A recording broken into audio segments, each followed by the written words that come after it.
Welcome everyone. Basically, I thought today I'd do a video blogging instead. I thought I'd give my hands a rest instead of doing all the typing. I thought I'd do something on screen, something different. Hope you like it. And basically, what I'm going to be doing is going over my observation, reflecting on my observation a little bit more, and just basically explaining what I did differently towards the end of the week. I had the same lesson with the same level group. And I made some changes using the advice I was given by my mentor.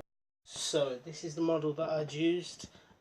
This is based on Biggs and Tang 2009. I'll put the reference in down below. This is basically their model of outcome-based approach learning, and these are the 3 steps. So first we have learning outcomes. So what is learning outcome?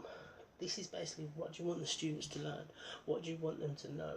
What are their aims and objectives? How do they reach the criteria that you're asking of them?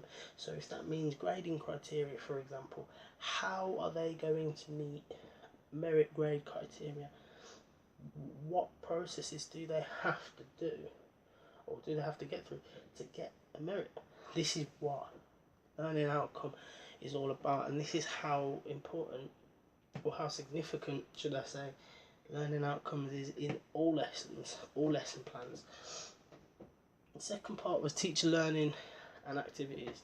So what this is what's best for your learners. How do you meet your learners' diverse needs?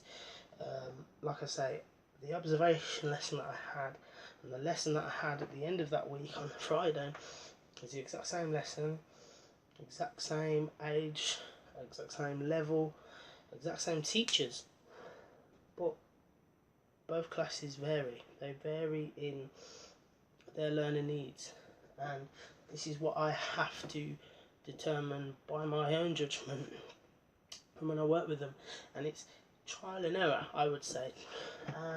What I did at the end of the week was I did things like I did more active learning, I did more engagement with the learners, trying to get them to give me feedback, snowball techniques and so on. I did all these kinds of things because I know that they're a group that need to be engaged, because they have the potential, they have the knowledge there, they just need engagement to get it out of them.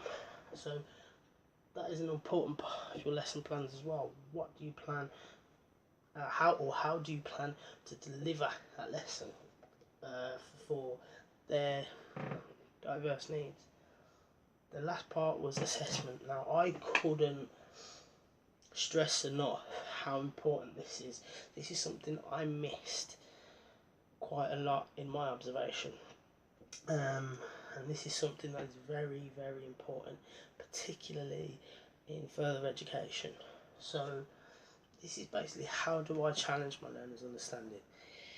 How do I know that my learners understand what it is I'm teaching them? If I'm teaching them a physiology lesson, which I was, and at level 3, it's quite difficult. So how do I know that they're understanding it? I have to challenge their learning. So like today, I did neuromuscular junction on the whiteboard. And what I did is I explained the processes, the importance of calcium ions. I did all of that. Now what I did after was give them A3 paper, set them off in groups, and got them to draw their diagram and label the processes, label the structures, and explain what's going on without the material that I put on the board. Now what I then did after was drew a blank canvas on the board and got those students to basically explain to me in stages what was going on and what I had to do using the diagram that I had on the board. Now this worked. This showed or demonstrated to me that they understood what I was teaching them, and that gives me reason to determine that they can progress their learning, which is important. There's no point in progressing in stages if they don't get what you're currently teaching them. So this is why you have to challenge their learning And this is why you have to change as well your methods if they are not understanding what it is you're teaching them. So this model was really good for Biggs and Tan. This also is a good way of following a process model. Now, I'm very fond of Stenhouse 1975 and his process model. I want learners to enjoy and be engaged in what they're doing, rather than just getting them to just indulge the information I'm giving them passively and just spoon feeding them information. I want them to enjoy what they're doing, be engaged in what they're doing. So the active learning and the activities that I was doing, they understood it, they engaged in it, they enjoyed it.